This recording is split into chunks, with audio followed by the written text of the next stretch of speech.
Are you interested in learning about the nutritional management of gastroparesis? If so, you've come to the right place. My name is Mitchell Zandis, and this is CNU.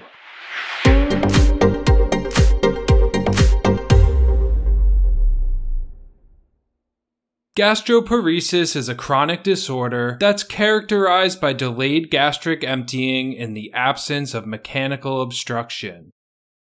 In other words, it's a failure of the gastrointestinal tract to move chyme from the stomach to the small intestine at an appropriate rate, without there being a physical object blocking the way.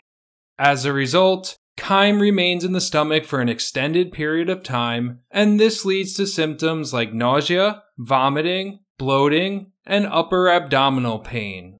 These symptoms can lead to a deterioration of nutritional status, including a deficit of total energy, vitamins, and minerals. They can also contribute to a decreased quality of life, including a preoccupation with food choices, feelings of helplessness, and social isolation. The pathophysiology of gastroparesis is not completely understood. However, it appears that most cases are related to an impairment of the stomach's capacity to 1. Relax so it can receive and store food in the fundus, 2. Contract to promote grinding and mixing of food in the antrum, and/or 3. Relax the pyloric sphincter to allow small food particles to empty into the small intestine. New data even suggests that in some cases, decreased motility of the duodenum can be a contributing factor too. The underlying mechanism of all of these derangements appear to be related to muscular and neuromuscular abnormalities. The number one cause of gastroparesis is diabetes, specifically from the damage that chronic hyperglycemia does to the nervous system.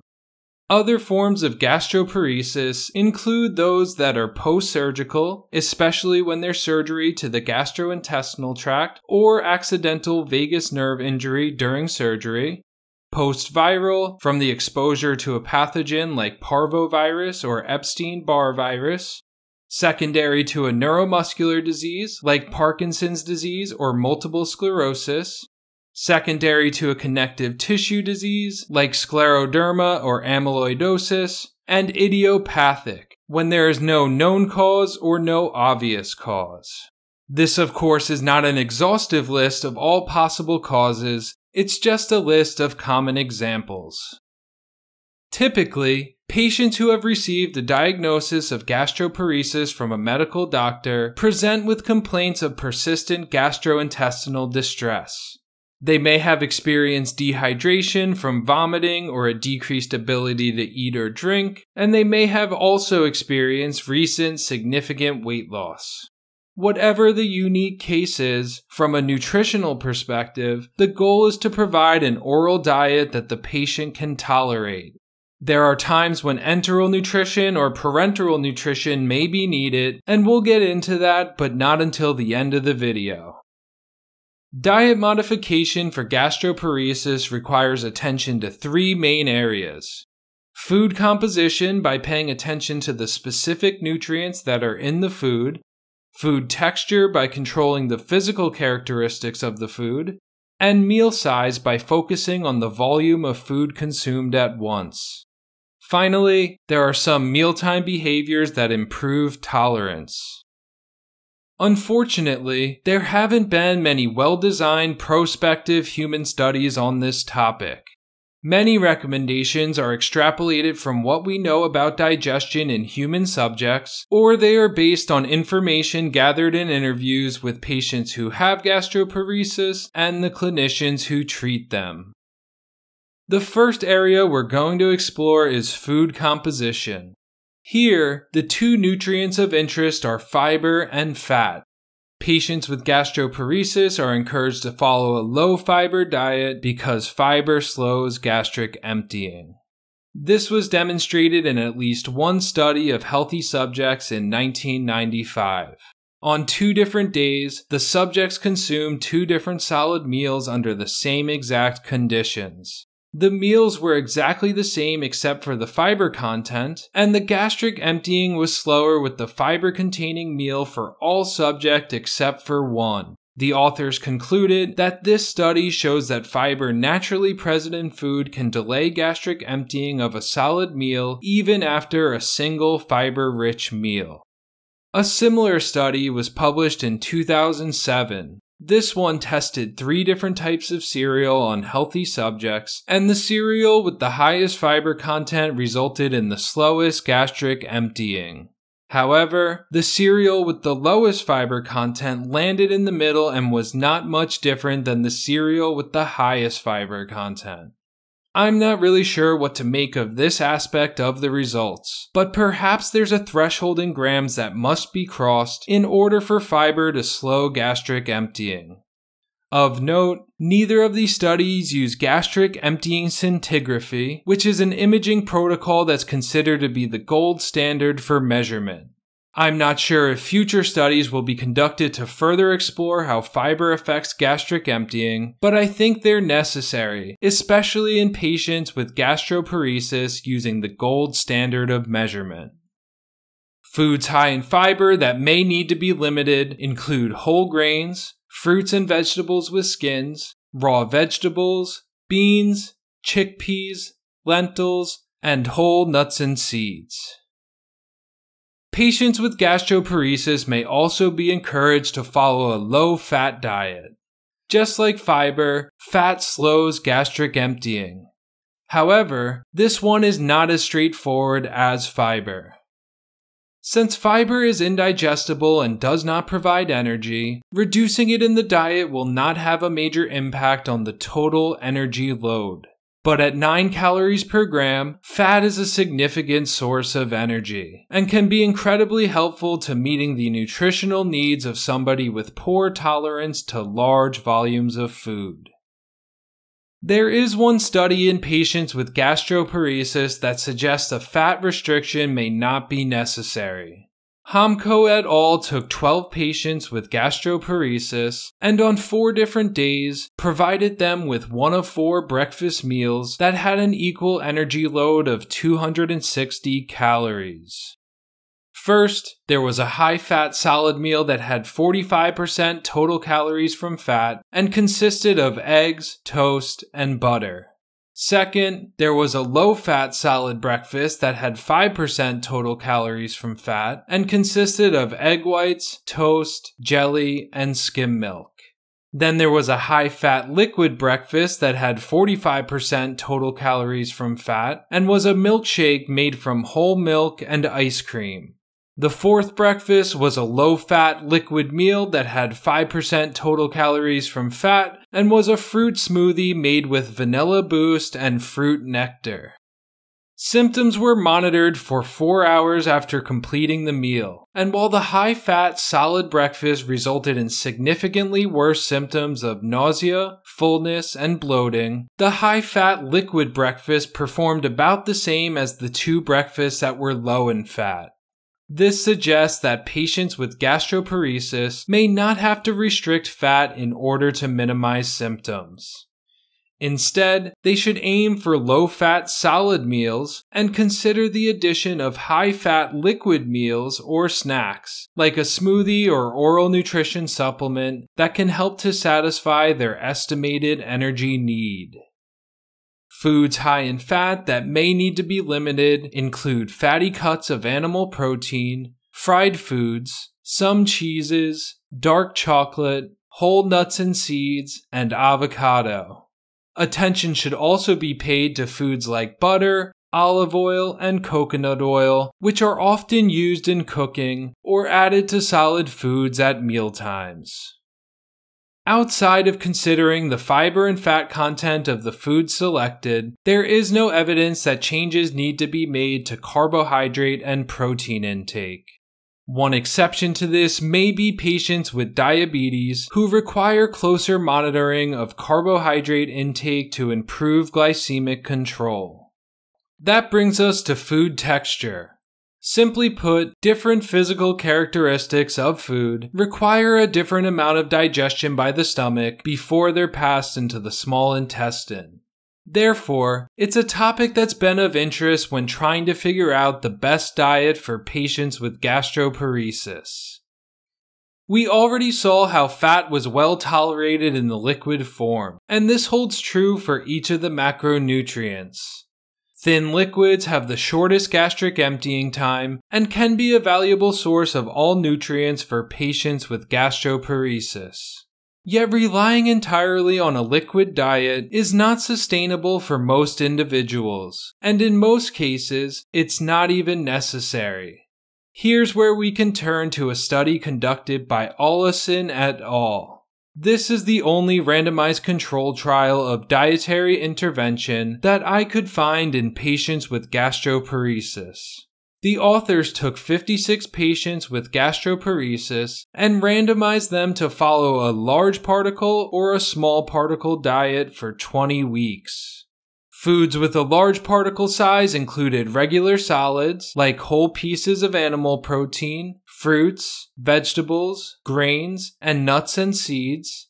The small particle diet encouraged patients to eat foods that were easy to mash with a fork into small particle size. So basically, all foods had to be ground or mashed to a consistency that was similar to mealy mashed potatoes. Both groups also received guidance from a registered dietitian for a total of 7 sessions that lasted 45 to 60 minutes each. At the end of the study period, the group on the small particle diet had significantly improved upper GI symptoms when compared to patients on the large particle diet.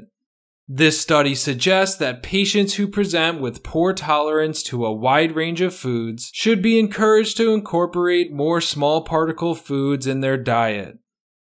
In most hospitals, this diet may be labeled as chopped, soft, or mechanical soft, or if the International Dysphagia Diet Standardization Initiative is being followed, it would be at least a level 6 and maybe even a level 5 or level 4. For patients who are being discharged home, nutrition education should be provided to the patient or whoever is going to be doing the cooking for them. They should be instructed to cook all vegetables, avoid fruits with skin, and chop and moisten all meats so all foods are easily broken down when pressure is applied with a fork or spoon. Once again, small particle foods can serve as the foundation of the patient's diet, and then calorie-containing liquids can be included as needed to ensure energy, protein, and micronutrient needs are met. If you're finding this video useful so far, make sure you hit the like button and subscribe to the channel. Both of these things help me to reach and help more people. The final category we're going to explore is food volume. Here, the recommendation is for patients with gastroparesis to consume small and frequent meals throughout the day. There's no specific number or frequency to strive for, and there's no universal definition for small and frequent meals. But it generally refers to having at least 5 eating sessions per day and can go anywhere up to 10 eating sessions per day. I haven't been able to locate any intervention studies that have addressed this topic. Nevertheless, the recommendation appears throughout the literature, and just based on my own clinical experience, patients with gastroparesis tend to tolerate a small volume of food much better than a large volume of food. Just to recap quickly, patients with gastroparesis should be encouraged to follow a low-fiber diet and avoid high-fat solid foods. They should try to stick mostly to small particle foods by grinding, mashing, and chopping their food into small pieces. There can also be an emphasis on calorie-containing beverages if needed. Last but not least, patients with gastroparesis should be encouraged to consume small and frequent meals with anywhere from 5 to 10 eating sessions per day. Other considerations for nutrition therapy that can be made include 2 mealtime behaviors. First, patients who consume regular and soft solids should be encouraged to chew foods well to assist in the breakdown of particle size. Second, all patients should be encouraged to sit upright during and after mealtimes. They can even consider going for a slow walk after meals to promote digestion. Slouching or laying in a supine position puts the stomach in a position that may slow gastric emptying, so that should always be avoided.